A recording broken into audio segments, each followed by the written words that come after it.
મેંદડામાં દશનામ સાધુ સમાજના મહેશગીરી અપારનાથીના જન્મદિવસની અનોખી ઉજવણી કરી હતી। મેંદડાના દશનામ સાધુ સમાજના આગેવાન અને જૂનાગઢ જિલ્લા પંચાયતના પ્રમુખ હરેશભાઈ ઠુમરના પીએ મહેશગીરી બાપુ અપારનાથીએ પોતાના જન્મદિવસની અનોખી ઉજવણી કરી હતી। સમાજ અને આજના આધુનિક જમાનામાં લોકો વિવિધ રીતે જન્મદિવસની ઉજવણી કરી છે। હજારો રૂપિયા વેડફી ઉજવણી કરતા હોય છે અને સમાજ ઉપયોગી પ્રવૃત્તિ કરી અનોખી રીતે ઉજવણી કરી હતી। ત્યારે મહેશગીરી બાપુ દ્વારા એક નવીનતમ પહેલ કરી સમાજ ઉપયોગી પ્રવૃત્તિ કરવામાં આવી હતી, જેમાં મેંદડાના દશનામ સાધુ સમાજના આગેવાન મહેશ બાપુનો જન્મદિવસ હોય, જેને એક એવો વિચાર આવ્યો છે કે સમાજમાં ચારે તરફ પશ્ચિમી સંસ્કૃતિ લાગી રહી છે, ત્યારે સમાજ માટે અને સમાજને લગતી પ્રવૃત્તિ કરવી જોઈએ, જેના માટે મેંદડા ખાતે દશનામ સાધુ સમાજની સમાધિ સ્થાન આવ્યું છે અને આપણી સંસ્કૃતિનું એક અભિન્ન અંગ છે। તો આ સમાધિ સ્થાનની સફાઈ અને જાળવણી કરવામાં આપણી નૈતિક જવાબદારી છે।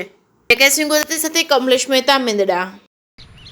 સમસ્ત સાધુ સમાજ મેંદરડા મુકામે જે સમાધિ સ્થળ છે ત્યાં જિજ્ઞેશ બાપુ જે દશનામ સાધુ સમાજના પ્રમુખ છે અને મહેશ બાપુનો આજ ખાસ આભાર માનવા છો કે આજે મહેશ બાપુનો જન્મદિવસ છે અને મહેશ બાપુને આજે એવો સારો વિચાર આવ્યો કે હું ખોટા ખર્ચા કરવાને બદલે આજે મારો બર્થડે ઉજવી અને પૈસાનો વ્યય કરવા કરતાં મારે સમાધિ સ્થળમાં કંઈક યોગ્ય યોગદાન આપવું છે, જેથી આજે અમે સમાધિ સ્થળે ભેગા થયા અને મહેશ બાપુને જે વિચાર આવ્યો અને અત્યારે સફાઈ કરાવે છે અને અત્યારે સફાઈ ચાલુ છે। એટલે તમામ જ્ઞાતિબંધીઓને હું ઉપપ્રમુખ સમસ્ત સાધુ સમાજ નરેન્દ્ર ગોસ્વામી વતી બધાને નિવેદન કરું છું અને પ્રાર્થના કરું છું કે તમારા ઘરે ખોટા ખર્ચા કરતા નહીં। બાળકોના જન્મદિવસ હોય, તમારો જન્મદિવસ હોય તો યોગ્ય ફંડ આપી અને આવા સારા કાર્યોમાં વાપરો, એવી મારી તમામ જ્ઞાતિબંધુઓને વિનંતી છે।